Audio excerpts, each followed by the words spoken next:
Hello everyone, দেখো এই প্রশ্নে কি বলেছে বলেছে একটি ইলেকট্রনের শক্তি -3.4 ইলেকট্রোভোল্ট হলে সেটির স্থিতিশক্তি ও গতিশক্তির মান কত সেটা বের করতে বলেছে।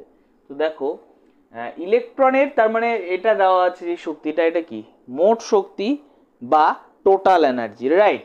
তাহলে সেখান থেকে আমাদের স্থিতিশক্তি বা পোটেনশিয়াল এনার্জি, গতিশক্তি বা আমাদের কাইনেটিক এনার্জি মান বের করতে বলেছে। কি করে বের করব? তো এটা বের করার জন্য সবার আগে আমাদের এই স্থিতিশক্তি, গতিশক্তি এবং টোটাল এনার্জি বা মোট শক্তির মধ্যে যে সম্পর্ক আছে সেটা আমাদের ভালো করে জানতে হবে। ওকে, কি করে করব? দেখো কি হয়, এই মোট শক্তি বা টোটাল এনার্জি, হ্যাঁ মোট শক্তি সমান সমান কি হয়, গতিশক্তি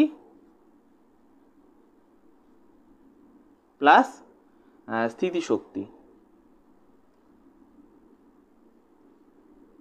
ওকে, মোট শক্তিকে টোটাল এনার্জি লেখা হয়, গতিশক্তিকে কাইনেটিক এনার্জি লেখা হয়, আর স্থিতিশক্তিকে পোটেনশিয়াল এনার্জি লেখা হয় কিন্তু, right?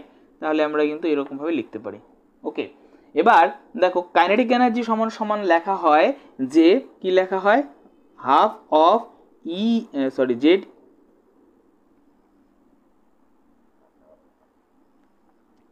Z square by R, আর পোটেনশিয়াল এনার্জি সমান সমান লেখা হয় minus Z square by R. Okay okay, এই করে আমাদের কাইনেটিক এনার্জি যেটা, কাইনেটিক বলছি কেন, টোটাল এনার্জি যেটা আসে সেটা হচ্ছে minus half of Z square by R. Okay, তার ফলে টোটাল এনার্জি, দেখো টোটাল এনার্জি আমাদের এটা, রাইট?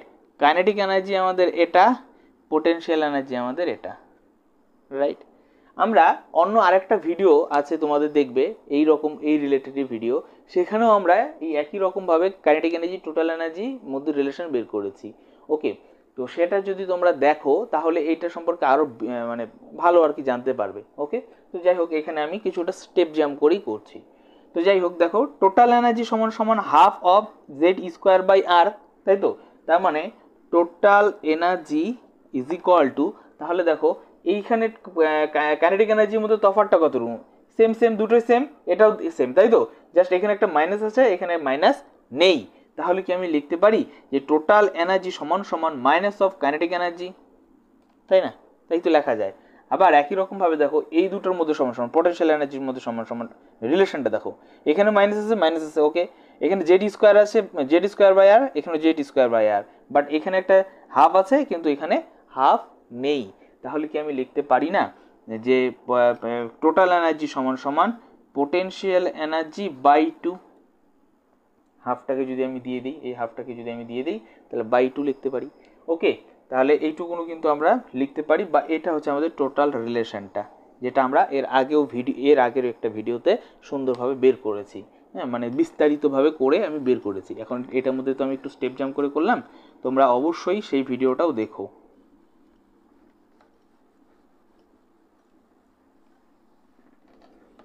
ওকে, তাহলে পরে দেখো আমাদের এখানে টোটাল এনার্জি দিয়ে দিয়েছে, কত, -3.4 ইলেকট্রোভোল্ট, তাই তো? তাহলে পরে এখান থেকে তাহলে টোটাল এনার্জির সঙ্গে কাইনেটিক এনার্জির সম্পর্ক কি, টোটাল এনার্জি বা মোট শক্তি সঙ্গে কাইনেটিক এনার্জি বা গতিশক্তি সম্পর্ক কি, কাইনেটিক এনার্জি মাইনাস, তাই না? তারপরে টোটাল এনার্জি কত, মাইনাস অফ 3.4, আমি আগে লিখে নিই, এই মাইনাসটা প্রথমে লিখে নিই, এই মাইনাসটা লিখে নিলাম। আর কাইনেটিক এনার্জি, এটা ঠিক করতে হবে, দাঁড়াও। তাহলে আমি এটাকে লিখতে পারি এরকম যে কাইনেটিক এনার্জি সমান সমান তাহলে minus of total energy, just কিছুই নয়, মাইনাসটাকে এই পাশে নিয়ে আসলাম, তাই না? মাইনাসটাকে এই পাশে নিয়ে আসলাম, কাইনেটিক এনার্জি এখানে লিখলাম, সমান সমানটা দিলাম, হ্যাঁ তারপরে যেহেতু এই পাশে নিয়ে আসলাম তারপরে সেই মাইনাসটা টোটাল এনার্জি। ওকে, তাহলে পরে দেখো তাহলে কাইনেটিক এনার্জি সমান সমান মাইনাস টোটাল এনার্জি কত দেওয়া আছে according to this question, minus of 3.4, তাহলে লিখতে পারি মাইনাস অফ 3.4 ইলেকট্রোভোল্ট, তাই না? তাহলে তাই যদি লিখতে পারি তাহলে এটা হচ্ছে না যে কাইনেটিক এনার্জি সমান সমান হচ্ছে কত, এটা যদি মাল্টিপ্লাই করে দেই 3.4 ইলেকট্রোভোল্ট। তাহলে কাইনেটিক এনার্জি বা গতিশক্তির ভ্যালুটা কত বেরোলো? 3.4 ইলেকট্রোভোল্ট। ওকে, ইলেকট্রোভোল্ট।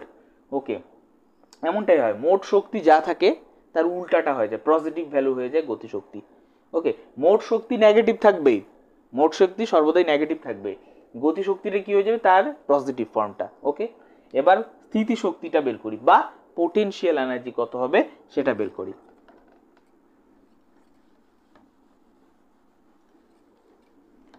টোটাল এনার্জি ছিল। ওকে, তাহলে টোটাল এনার্জি বা মোট শক্তি সঙ্গে পোটেনশিয়াল এনার্জি কি সম্পর্ক? পোটেনশিয়াল এনার্জি ডিভাইডেড বাই 2, তাই না? তাই তো, এই দেখো এটার সঙ্গে রিলেশন। ওকে, এবার পোটেনশিয়াল এনার্জির মানটাই আমরা বের করব, তাই তো? তাহলে এই পাশে লিখলাম পোটেনশিয়াল এনার্জি, এটা এখানে থাকলো, তাই তো? তাহলে এটা কি এর সঙ্গে গুণ হয়ে যাবে, তাই না? পোটেনশিয়াল এনার্জি, তাহলে এটা লিখলে এটার সঙ্গে এটা গুণ হয়ে যাবে না? তাহলে কত হয়ে যাবে? 2 ইন্টু টোটাল এনার্জি, রাইট, তাই না? তাহলে 2 ইন্টু টোটাল এনার্জি কত ছিল? Minus of 3.4 electronvolt. তাহলে কত হয়ে যাবে? মাইনাস অফ কত হয়ে যাবে? 6.8, হ্যাঁ, ইলেকট্রোভোল্ট। তাহলে পোটেনশিয়াল এনার্জি দাঁড়ালো minus of 6.8 electronvolt. Total energy দাঁড়ালো কত? টোটাল এনার্জি তো দেওয়াই আছে, আর কাইনেটিক এনার্জি না, হ্যাঁ, কাইনেটিক এনার্জি কত দাঁড়ালো? 3.4। ওকে, 3.4 ইলেকট্রোভোল্ট। এইভাবে কিন্তু আমাদের প্রবলেমটাকে সলভ করতে হবে। আগে কি করেছি? গতিশক্তিটা বের করেছি, এখন আমরা কি করলাম? এইভাবে পোটেনশিয়াল এনার্জির ভ্যালুটা বের করলাম। ওকে, এইভাবে কিন্তু প্রবলেমটাকে সলভ করতে হবে।